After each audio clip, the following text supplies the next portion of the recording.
Welcome back to the Sound for More channel. It's Leo speaking. Today I have the pleasure to introduce you to RealPhase from Quantovox. Before I continue, I would like to remind my viewers to subscribe as it helps with growing the channel. Additionally, if you would like to participate in the giveaway and have the opportunity to own a copy of RealPhase, please do check the instruction contained in the video description. So, what is RealPhase? Well, RealPhase, it's an reproduction of a phaser pedal from the 70s and 80s.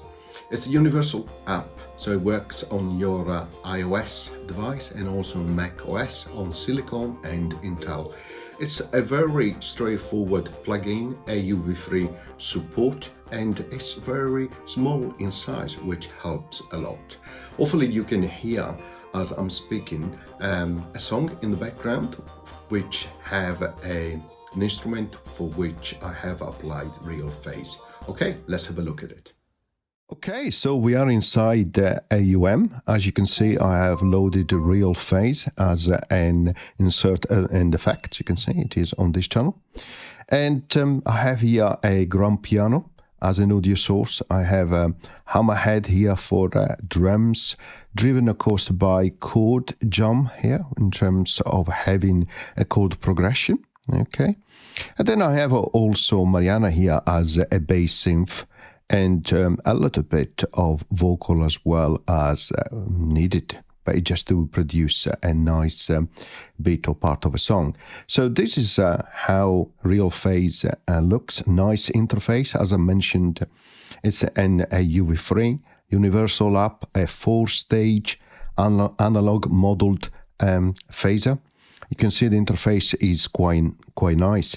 So let me start giving you an introduction to some of the presets with the tune that you already heard in the background. I'm going to change some of the presets here which act on the grand piano, and then let's see how it sounds.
So hopefully that has given you an idea of some of the presets for RealPhase. And as I mentioned, 4-stage analog modeled phaser. As you can see, when you click here, you have some information about the vintage pedal from the late 70s and early 80s in terms of the algorithm that is being used. Hopefully, Quantovox will add the additional one moving forwards. This is the section as well where you can change the modulation, and you have different ones. So you have triangle, sine, stereo, and quite interestingly, you have infinite rise and fall as well. You have sawtooth, rise and fall, sample and hold to give you that variability, that randomness, square.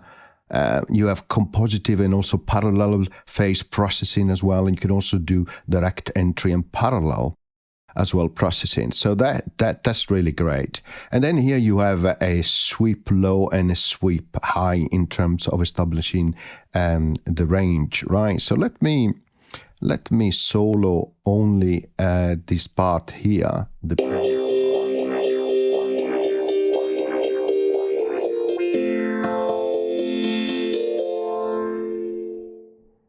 So I put it as an init preset, as you can see here. And this is the screen where you can choose the banks. And of course, for each bank you have a preset. You can initialize it, save it, rename, delete, the usual stuff. You can also import and export library and preset. And of course, you have also a user bank there as well. I like that you have an option to initialize the preset.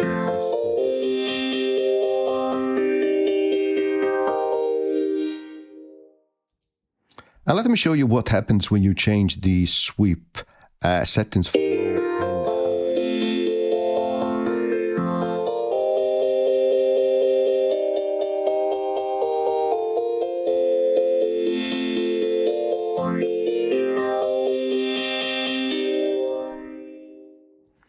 So it allows you to actually increase the range of where then the modulation will happen, for which you, by the way, you can set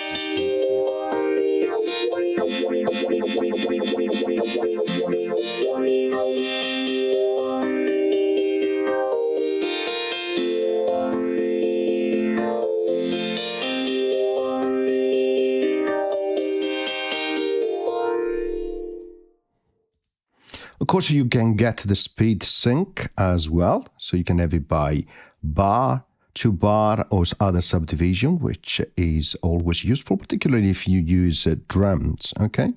Here you can act on your stereo phase, okay, which does not, and if you click down here, you can have also a phase offset, which does not impact the range modulation down here on the right. And then, of course, if you click on here, you can adjust, of course, the knobs in degrees for the stereo phase. You can adjust the feedback, the mixer, your drive and wet effect. You can act on your mid and side, left and right, so to take advantage of phasing within the stereo channel. And then you have a mix balance as well as an option.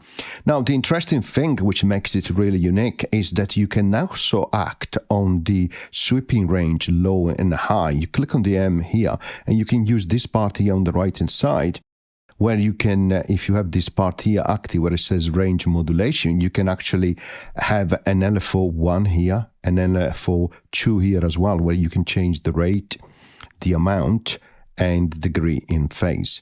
And then you have a nice graph as well. If you click up here, you can see a zoom of it, and you have two type of control points, right? This is for the breath, and this is also for the middle as well.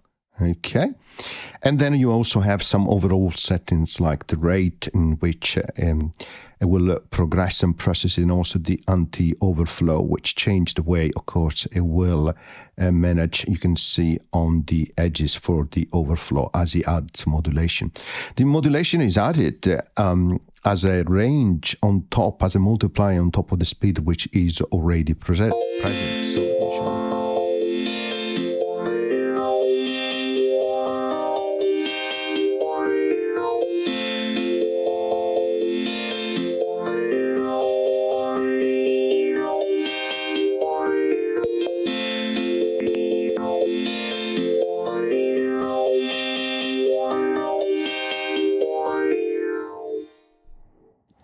and as I mentioned, you can also add a second LFO here as well. So as you can see, you increase the amount here, and then you can change the speed as well.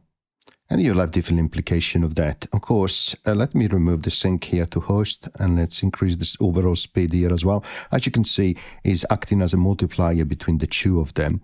And then, of course, here you can activate and deactivate the control points and how you want to utilize it. And also, if you can stop the way that this breath line as well is actually acting. Okay, so here you have a better view. Okay, let me activate the control points here as well.